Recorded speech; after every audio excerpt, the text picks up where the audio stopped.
Baghdad আলো আর জ্ঞান চর্চা শহর, কিন্তু সেই শহরের কোলে ছিল একটা নদী। সেই নদীর বুকে ভাসত ছোট্ট একটা নৌকা, আর নৌকাটির হাল ধরত এক গরিব মাঝি। অন্যদিকে একই শহরে বাস করত এক ধনী ব্যবসায়ী। তার ধন সম্পদের কোনো অভাব ছিল না। বিশাল সম্পদ, অসংখ্য দাস দাসী, জমি বাগান সবকিছু ছিল, কিন্তু তার জীবনের সবচেয়ে বড় সম্পদ ছিল তার একমাত্র রূপশীল কন্যা, রূপে গুণে অতুলনীয়, চাঁদের মতো মুখ, কিন্তু তার চেয়ে উজ্জ্বল ছিল তার চরিত্র। বাবা মায়ের আদরে বড় হলেও হৃদয় ছিল বিনয়ী, নম্র আর আল্লাহর ভয়ভীতু ভরা। ধনী ঘরের মেয়ে হলেও অহংকার তাকে স্পর্শ করতে পারেনি। শহরের বুকে যে নদী রয়েছে সেটা শত শত মানুষের জীবন জীবিকার একমাত্র ভরসা। সেখানকার মানুষজন এক জায়গা থেকে অন্য জায়গায় যেতে হলে নৌকা ছিল তাদের একমাত্র বাহন।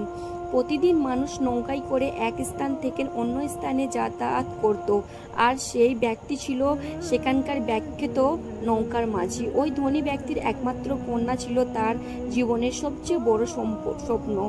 আর একমাত্র কন্যা এখন যুবতী, একা কোথায় যায় না, কারুর সঙ্গে নিয়ে তাকে তিনি কোথায় যান না। একদিকে ওই ধনী ব্যক্তির একমাত্র কন্যা কোনো এক জায়গায় যার উদ্দেশ্যে তার মায়ের সাথে রওনা হলো। সেদিন নদীর স্রোতে এসে দেখে সেই মুহূর্তে শুধু একটি নৌকা দাঁড়িয়ে আছে। মা নরম স্বরে বললেন, মাঝি ভাই, আপনি কি আমাদের নিয়ে যাবেন? ওই নৌকার মাঝি তখন বলল, নিশ্চয়ই যাব, আপনারা নৌকায় এসে বসুন। তারপর তারা নৌকায় উঠলো। মাঝি নৌকা চালাতে শুরু করলো। নৌকা যখন কিছু দূর অগ্রসর হলো তখন মাঝির মনে কৌতূহল হলো। দুইজন মহিলা, মা ও মেয়ে, কিন্তু তাদের মুখ দেখা যাচ্ছে না। ভালো করে লক্ষ্য করে দেখলো তার মেয়েটির অপরূপ সুন্দরী। মেয়েটির রূপে মুগ্ধ হয়ে এই মাঝি অবাক দৃষ্টিতে চেয়ে দেখল। এক মুহূর্তে তার মনের ভেতরে যেন ভালোবাসায় জন্ম নিল। কিছুক্ষণ পর তাদের নৌকা থেকে নামিয়ে দিল। তারা যখন তাদের গন্তব্যের দিকে যাচ্ছে, ওই মাঝি অবাক দৃষ্টিতে তার দিকে চেয়ে আছে, কেননা মাঝি তার মেয়ের প্রেমে পড়ে গেছে। এত রূপ আগে তিনি কখনো দেখেনি। কিছুক্ষণের এক বয়স্ক বুজুর্গী লোক ধীরে ধীরে এগিয়ে এলেন। আস্তে আস্তে বললেন, মাঝি, আমাকে কি ওই প্রশান্তি থেকে এই প্রশান্তি নিয়ে যাবেন? প্রথমে মাঝি যেন তার কথাই শুনতে পেল না। তার মন তখনও ডুবে ছিল সকালে দেখা সেই রূপবতী কন্যার চিন্তায়। তার চোখের সামনে বারবার ভেসে আসছিল কন্যার মুখ, তার নম্র হাসি আর তার সরল দৃষ্টি। বয়স্ক ব্যক্তিটি আবারও জিজ্ঞাসা করলো, মাঝি ভাই, তুমি কি শুনছো না? আমাকে কি পার করাবে না? মাঝি চমকে উঠল। সে কাঁপা গলায় বলল, হ্যাঁ হ্যাঁ হ্যাঁ, নিশ্চয়ই যাবো চাচা, আসুন, নৌকায় বসুন। তারপর আবারও নৌকা এক প্রান্তে থেকে অন্য প্রান্তে নিয়ে যেতে লাগলো। মাঝি আবারও দাঁড়িয়ে ভর দিয়ে নদীর বুকে চিরে এগোতে লাগলো। নদীর জলে দাঁড় পার ছন্দময় শব্দ হচ্ছিল, কিন্তু তার বুকের ভেতরে চলেছিল আরেক শব্দ। কিন্তু তার মনের ভেতরে একটাই চিন্তা চলছে, সে রূপবতী কন্যা তার প্রেমে তাকে পাগল করে দিয়েছে। রাতের বেলায় মাঝির ঘরের মধ্যে একা বসে আছে, ছোট্ট কুঁড়ে ঘরের ভেতরে প্লান প্রদীপ জ্বলছে। হৃদয়টা তখন উত্তল সমুদ্রের মতো। সে মনে মনে ভাবতে লাগলো, ওই রূপসী কন্যা যদি আমি জীবন সঙ্গিনী হিসেবে না পাই তাহলে আমার জীবন বৃথা। যেভাবে হোক তাকে বিয়ে করতেই হবে, যত কষ্টই আসুক, অপমান আসুক, তবু আমি হাল ছাড়বো না। এসব কথা ভেবে তার চোখে পানি ভরে উঠল। পরের দিন সকালবেলায় সূর্য ওঠার আগেই মাঝি নৌকা ছেড়ে বেরিয়ে পড়ল। তার চোখে একটা খোঁজ, সেই রূপবতী কন্যার ঠিকানা। রাস্তার মাঝে হাঁটতে হাঁটতে সে একা ব্যক্তিকে দেখতে পেল। তখন মাঝি সেই ব্যক্তির দিকে এগিয়ে সামনে সম্মান ভরে বলল, আচ্ছা ভাই, আপনি প্রতিদিন নদীতে মানুষ পার করি দেখেছি, প্রায় এক মা তার কন্যাকে নিয়ে ওই পথ দিয়ে আসে। আপনি কি জানেন তারা কোথায় থাকে? তখন ওই ব্যক্তিটি হেসে বলল, ও হয় তুমি বোধহয় জানো না, সে তো এই এলাকার সবচেয়ে ধনী ব্যক্তির একমাত্র কন্যা। এলাকার বাদশা বললেই চলে। দেখো সামনে যে বিশাল প্রাসাদটা দেখা যাচ্ছে, ওই তাদের বাড়ি। নৌকার মাঝি কিছু দূর যাওয়ার পরে দেখতে পেল এক রাজপ্রাসাদ। ধীরে ধীরে সে এগিয়ে যেতে দেখলো সামনে কয়েকজন কর্মচারী দাঁড়িয়ে আছে। নৌকার মাঝিকে দেখে মাত্রই একজন কড়া গলায় জিজ্ঞাসা করলো, কে তুমি? আগে তো কখনো দেখিনি, কি চাও? মাঝি মাথা নত করে বলল, ভাই, আমি একজন সাধারণ মানুষ, কিন্তু আমি আপনাদের মালিকের সাথে একটু দেখা করতে চাই। আপনাকে দয়া করে একবার দেখা করতে দিন। কর্মচারী প্রথমে একে ওপরের দিকে তাকিয়ে মুচকি হেসে নিল। কারোর চোখে ছিল অবিশ্বাস, কারোর চোখে ছিল উপহাস। অবশেষে এক কর্মচারী বলল, ঠিক আছে, তুমি এখন দাঁড়াও, আমি ভেতরে গিয়ে খবর দিচ্ছি। এই কথা বলে ঘরের ভেতরে দিকে চলে গেল। সে কর্মচারী ধনী ব্যক্তিটির কাছে গিয়ে বলল, হুজুর, আপনার সাথে এক অজানা ব্যক্তি দেখা করতে চাই। তখন তাকে দেখা করার অনুমতি দিল। কিছুক্ষণ পরে সে কর্মচারী ফিরে এসে বলল, চলো হুজুর, তোমার সাথে দেখা করার জন্য অনুমতি দিয়েছে। মুহূর্তেই নৌকার মাঝি বুকের ভেতরে ঝড় বয়ে গেল। ধনী ব্যক্তির সামনে কি আমি বলবো? তিনি কি আমার কথা শুনবে নাকি হাসবেন? এইসব কথা ভাবতে ভাবতে তার পা যেন নিজে থেকে এগিয়ে চলল। কারণ তার হৃদয় গভীরে তখন একটাই স্বপ্ন, সে রূপসী কন্যা, যেভাবে হোক আমাকে তাকে পেতেই হবে, যেভাবে হোক। তারপর নৌকার মাঝি সেই ব্যক্তিটির কাছে আসলো। ধনী ব্যক্তিটি কঠোর দৃষ্টিতে তাকিয়ে বলল, হে যুবক, তুমি কে? আমার সামনে কেন এসেছো? তোমার কি দরকার? তখন মাঝি বলল, হুজুর, আমি এখান থেকে দূরে পাশের গ্রামের একজন সাধারণ মানুষ, সেখানে বাস করি। আমি আপনার কাছে একটি অনুরোধ নিয়ে এসেছি।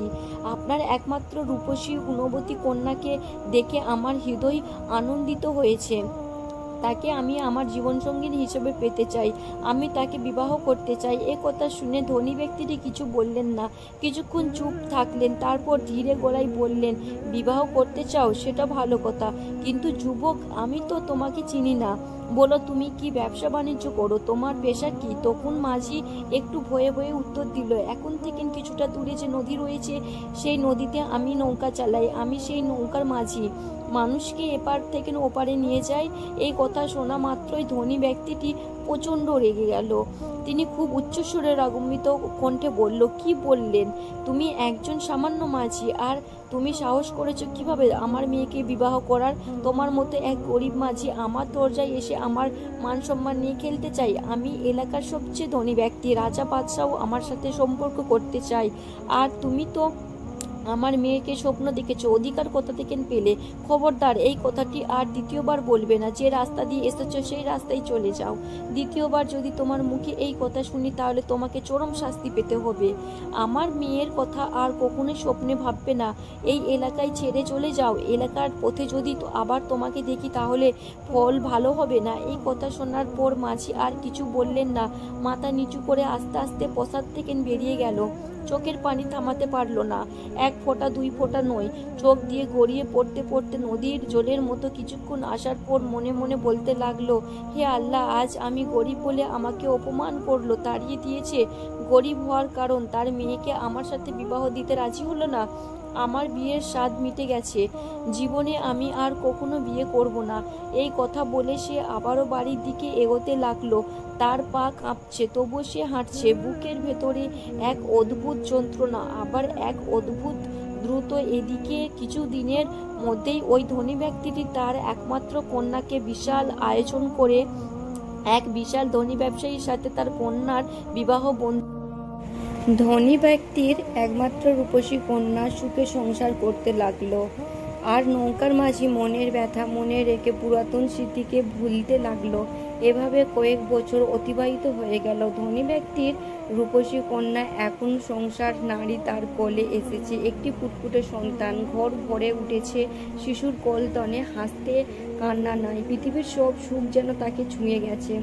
কিন্তু সে জানত না, একদিকে এই সুখ নারীকে কত ভয়াবহ পরীক্ষার সম্মুখীন হতে হবে।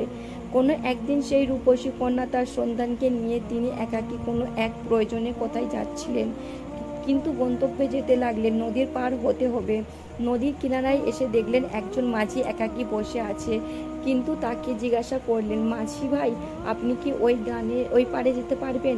মাঝি বলল, নৌকাতে এসে বসুন, নিশ্চয়ই আমি আপনাকে ওই প্রশান্তে পৌঁছে দেব। মা ও সন্তান নৌকায় এসে বসলেন।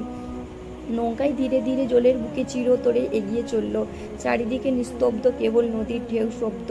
নৌকা মাঝি নদীতে পৌঁছালো। তখন নৌকা মাঝি হঠাৎ মহিলার দিকে গভীরভাবে তাকালো। হঠাৎ তার মনে এক ঝড় উঠল।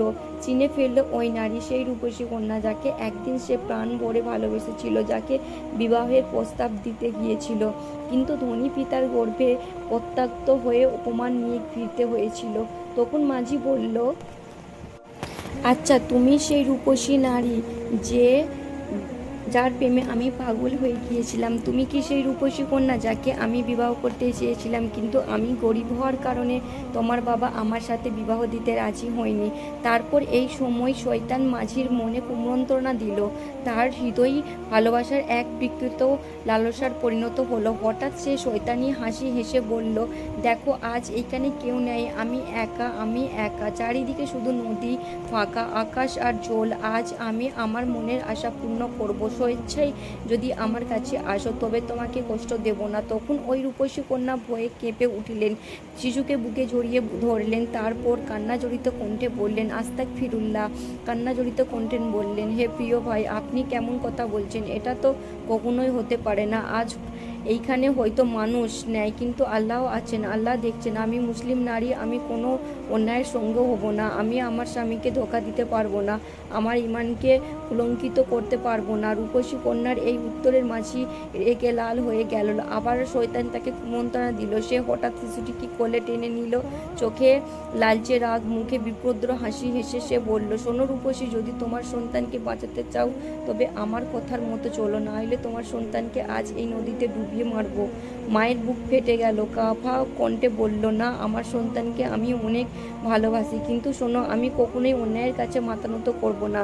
তুমি হয়তো আজ আমার শিশুকে নদীতে ফেলে দেবে, কিন্তু আমি আমার ইমানকে বিক্রি করব না। তুমি আমাকে হত্যা করতে পারো, কিন্তু আমার সত্যিত্বে চিনিয়ে নিতে পারবে না। মাঝি উন্নত হয়ে পড়ল, রাগে কম্পিত হয়ে সে মা শিশুকে নদীর জলে ঠেলে দিল। মুহূর্তেই ঢের নিচে হারিয়ে গেল। মার সন্তানের দেহ নদী রক্তের মতো লাল হয়ে উঠল। প্রকৃতিপক্ষে তা ছিল নিরাপদ। আত্মার কান্না। মাঝি দম নিতে নিতে তীরের সত্রে উঠল, আর চোখে তখন এক অদ্ভুত আতঙ্ক। আবারও বিকৃত তৃপ্তে, কিন্তু সে জানতো না আজ থেকে তার জীবনে প্রতি মুহূর্ত হবে অভিশপ্ত। সে ছদ্মবেশ ধারণ করলো, দূর অন্য এক জায়গায় চলে গেল, কসাইয়ের কাজ শুরু করলো। মানুষের চোখে সে নতুন মানুষ, নতুন পরিচয়, কিন্তু তার ভেতরে অন্ধকার। সে অপরাধ, সে পাপের বোঝা। দিন রাত তাকে কুড়িয়ে কুড়িয়ে খেতে লাগলো। এভাবে আর কিছু বছর অতিবাহিত হয়ে গেল। হঠাৎ একদিন সে তার দোকান খোলার জন্য ভোরবেলা দোকানের দিকে রওনা হলো, আর এলাকার কিছু মুসল্লি নামাজের উদ্দেশ্যে মসজিদে রওনা হলো। কিছু দূর যাওয়ার পর কসাই দেখলো এক ব্যক্তিকে বিকৃত খুন করে রক্তাক্ত অবস্থায় ফেলে রেখেছে। এটা দেখে সে তার কাছে এগিয়ে গেল, দেখলো তার পেটের ভেতরে একটা ছুরি ঢোকানো আছে।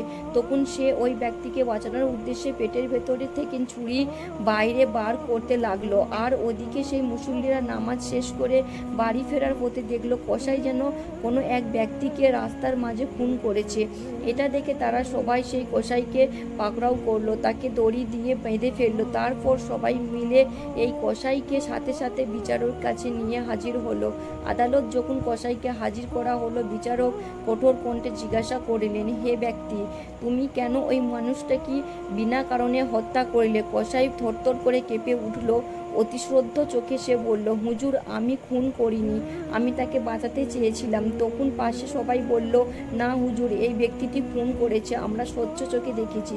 তখন কসাই বলল, আমি কোনো অন্যায় করিনি, আমি খুন করিনি, আমি তো তাকে বাঁচাতে চেয়েছিলাম। কিন্তু বিচারক কিছুক্ষণ চুপ থেকে গভীরভাবে বললেন, এইখানে অনেক সাক্ষী আছে, তারা সবাই একই কথা বলছে, আর তুমি একা তোমার নির্দেশনা দাবি করছো, সুতরাং তোমাকে কঠোর শাস্তি পেতেই হবে। তারপর বিচারক তার প্রতি মৃত্যুদণ্ডের আদেশ ঘোষণা করলেন, তাকে ফাঁসির আদেশ দিল। সে মুহূর্তেই কসাই কেঁদে ফেলল, ভিড়ের সামনে দাঁড়িয়ে কাঁপা কণ্ঠে বলল, হুজুর, আপনি আজ আমাকে ফাঁসির দায় দিলেন, এতে আমার কোনো দুঃখ নেই, কিন্তু শুনুন, আমি যাকে হত্যা করিনি তার জন্য যদি আজ আমার শাস্তি হয় তবে সেটাই আমার প্রাকৃতিক ন্যায্য বিচার। কারণ বহু বছর আগে আমি এমন এক ভয়ঙ্কর অন্যায় করেছি যা কেউ দেখেনি, যা কেউ শুনেনি। আমি এক সময় একজন গরিব মাঝি ছিলাম। আমি এক ধনী ব্যক্তির রূপসী গুণবতী কন্যাকে ভালোবেসেছিলাম, তাকে পেতে চেয়েছিলাম, কিন্তু আমার দরিদ্রতার কারণে আমি প্রত্যক্ষ হয়েছিলাম। বছরের পর বছর সেই প্রেমে আমাকে গ্রাস করে খেয়েছিল। একদিন ভাগ্যের ইশারায় সেই নারী ও তার সন্তান আমার নৌকায় উঠেছিল, আর আমি শয়তানের কুমন্ত্রণায় এমন এক জঘন্য কাজ করেছিলাম যা আজও আমাকে ভেতর থেকে ছিন্ন ভিন্ন করে। আমি তাকে প্রবল করতে চেয়েছিলাম। সে অশিক্ষিত জানিয়েছিল যে সে কেঁদে বলেছিল, হে ভাই, এইখানে কেউ নাই, থাকলে তো আল্লাহ আছে। আমি কাউকে ধোকা দিতে পারি না, আমার ইমান বিক্রি করতে পারি না, কিন্তু আমি সেই দিনের পাগলামিতে তার আরতি শুনেছি। আমি তার সন্তানকে হাতে তুলে নিয়ে হুমকি দিয়েছিলাম, তবু সে তার ইমান বিক্রি করেনি।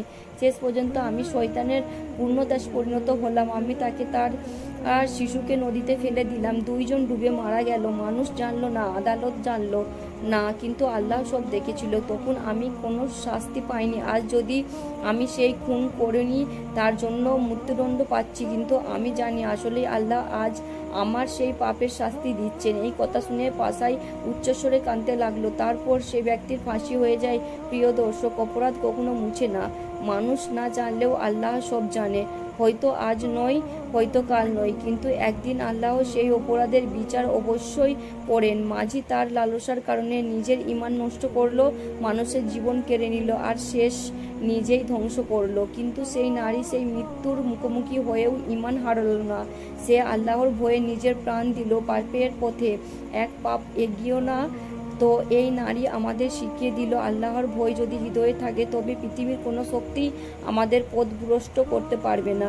কেউ যদি ইমানের ওপর আটল থাকে, তবে মৃত্যুদণ্ড তাকে হার মানাতেই পারে না। মাঝি তার লালসার কারণে সাময়িক জয় পেল, প্রকৃতিপক্ষে সে হেরে গেল। সে হারলো নিজের মানবতা, হারলো নিজের ভবিষ্যৎ, হারালো আল্লাহর রহমত। আর সে নারী মৃত্যুকে অলিঙ্গ করে আজ জয়ী হলো, কারণ সে আল্লাহ সন্তুষ্ট লাভ করলো। বাগদাদ শহর থেকে অনেক দূরে একটা ছোট্ট গ্রামে বাস করত এক অসহায় গরিব শিশু। গরিবের কিছুই ছিল না, ভাঙা কুঁড়েঘর, খাবারের অভাব। তবু এক জিনিস তাদেরকে জীবনের সবচেয়ে বড় সম্পদ ছিল, তাদের একমাত্র সন্তান। শিশুটি ছিল তাদের কলিজার টুকরো। মা প্রতিদিন সন্তানটিকে বুকে জড়িয়ে রাখতেন, যেন সে সন্তান তার দুনিয়া ও আখিরাত। বাবা মায়ের দিকে তাকিয়ে বলতেন, আমাদের ঘর ভাঙা হোক, সংসার গরিব হোক, কিন্তু এই সন্তানের মুখে হাসি আমাদের জীবনের সবচেয়ে বড় সম্পদ। তারপর শিশুটির বাবা বললেন, আমি কাজের জন্য বাইরে যাচ্ছি, তুমি আমাদের কলিজার টুকরো যত্ন নিও, তাকে লক্ষ্য রেখো। এই বলে বাবা কাজের সন্ধানে বার হলেন। একদিকে শিশুটির মা ঘরের ভেতরে রান্না কাজ করছিল, আর শিশুটি খেলার জন্য বাইরে চলে গেলেন। খেলতে খেলতে সে কখন যে নদীর ধারে, বাড়ির পাশে ছোট্ট পুকুরটির ধারে চলে গেল, মা তা খেয়াল করেনি। হঠাৎ পুকুরের ধারে শিশুটির পা পিছলে যায়, আর মুহূর্তের মধ্যেই সে জলে তলিয়ে যায়। অনেক সময় অতিক্রান্ত হবার পর যখন শিশুটি বাড়ি ফিরছে না, তখন শিশুটির মা একটু চিন্তিত হলেন। মা তখনও বুঝতে পারলেন না তার কলিজার টুকরো কোথায় হারিয়ে গেল। কিছুক্ষণ পর তার চারপাশে খুঁজতে না পেয়ে মা দৌড়ে বাড়ি এলেন। উঠোন, গাছপালা, রাস্তা সবখানে ডাকাডাকি করলেন, তবুও সন্তানকে কোথায় খুঁজে পেল না। আশেপাশে সবাইকে জিজ্ঞাসা করলো, কিন্তু কেউ কিছুই বলতে পারলো না। অবশেষে মায়ের চোখ গিয়ে পড়ল সেই পুকুরে। তিনি দেখলেন জলের ভেসে উঠেছে তার সন্তান, নিথর দেহ। এই দৃশ্য দেখে মা আর চিৎকার থামাতে পারল না। হায় আল্লাহ, আমার ছেলেটা, আমার কলিজার টুকরো, এখন আমি কি করব? তার কান্নায় আওয়াজে তার আর্তনাদ পুরো গ্রাম কেঁপে উঠল। আশেপাশের মানুষ ছুটে এলো, কেউ পুকুরে ঝাঁপিয়ে পড়লো, শিশুটি টেনে তুললো। কারোর মুখে শোনা গেল শিশুটি আর বেঁচে নেই, আবার কেউ বলল না, এখনো হয়তো প্রাণ আছে। কিন্তু মা সন্তানের মুখের দিকে তাকিয়ে বুঝলো তার সন্তান আর কথা বলছে না। বুকের ভেতরে শ্বাস প্রশ্বাস থেমে গেছে। মা অজ্ঞান হবার মতো কান্না ভেঙে পড়লেন। সেই সময় এক অসহায় মুহূর্তেই এক বয়স্ক মানুষ বললেন, মা হতাশ হই না, এসো আমার শিশুটিকে নিয়ে আব্দুল কাদের জিলানী রহমতুল্লাহ আলাইহির কাছে নিয়ে যাও। আল্লাহ ওলির আল্লাহর কাছে দোয়া করলেন, আল্লাহ সেই দোয়া ফিরিয়ে দেন না। এই কথাই সব একমত হলো। কান্না ভাঙা বুক নিয়ে মা ছেলেটিকে কোলে তুলে নিল, আর অশ্রুতে ভিজে যাচ্ছিল সন্তানের নিথর শরীর। অসহায় মা ছুটে গেলেন আব্দুল কাদের জিলানী রহমতুল্লাহ আলাইহির দরবারে। মায়ের আর্তনাদ দেখে আব্দুল কাদের জিলানী রহমতুল্লাহ আলাইহি সাল্লাল্লাহু আলাইহি সাল্লাম চোখ ভিজে উঠল। তিনি জিজ্ঞাসা করলেন, হে বোন, কেন এত কান্না করছো? কাঁপা কণ্ঠে মা বললেন, হুজুর, আমার কলিজার টুকরো, আমার একমাত্র সন্তান পানিতে ডুবে গেছে, সে আর বেঁচে নেই। আপনি আল্লাহর বন্ধু, আপনি আল্লাহর কাছে দোয়া করুন। মায়ের এমন আর্তনাদ দেখে আব্দুল কাদের জিলানী রহমতুল্লাহ আলাইহি নিজেও কেঁদে ফেললেন। তিনি মাথা নিচু করে মাটিতে বসে পড়লেন, চোখ ভিজে গেল অশ্রুতে। তারপর আকাশের দিকে তাকিয়ে কণ্ঠে কাঁপা বললেন, হে আল্লাহ, আমি তো কিছুই করতে পারি না, আমি তো তোমারই এক দুর্বল বান্দা। তুমি রহমানের রহিম, তুমি চাইলে মৃত্যুকে জীবিত করে দাও। হে আল্লাহ, এই অসহায় মায়ের বুকে ফাটা কান্না তুমি কি ফিরিয়ে দেবে? তুমি তো মায়ের দোয়া কবুল করো, হে আল্লাহ দয়া করো, তার সন্তানকে ফিরিয়ে দাও। এরপর তিনি শিশুটির বুকে হাত রেখে বললেন, হে ছোট্ট শিশু, আল্লাহর হুকুমে উঠো। মুহূর্তের মধ্যে শিশুটির বুকে কেঁপে উঠল। সে হঠাৎ জোরে কাঁদতে শুরু করলো, যেন দীর্ঘ নিদ্রা থেকে জেগে উঠেছে। তারপর ধীরে ধীরে চোখ খুললো। তার প্রথমেই তাকালো আব্দুল কাদের জিলানী রাহমাতুল্লাহ আলাইহির মুখের দিকে। তার পাশে শত শত মানুষ অবাক বিস্ময়কর তাকিয়ে রইল। মায়ের মুখ থেকে আর্তনাদ বেরিয়ে এলো, আল্লাহ, আমার সন্তান বেঁচে উঠেছে।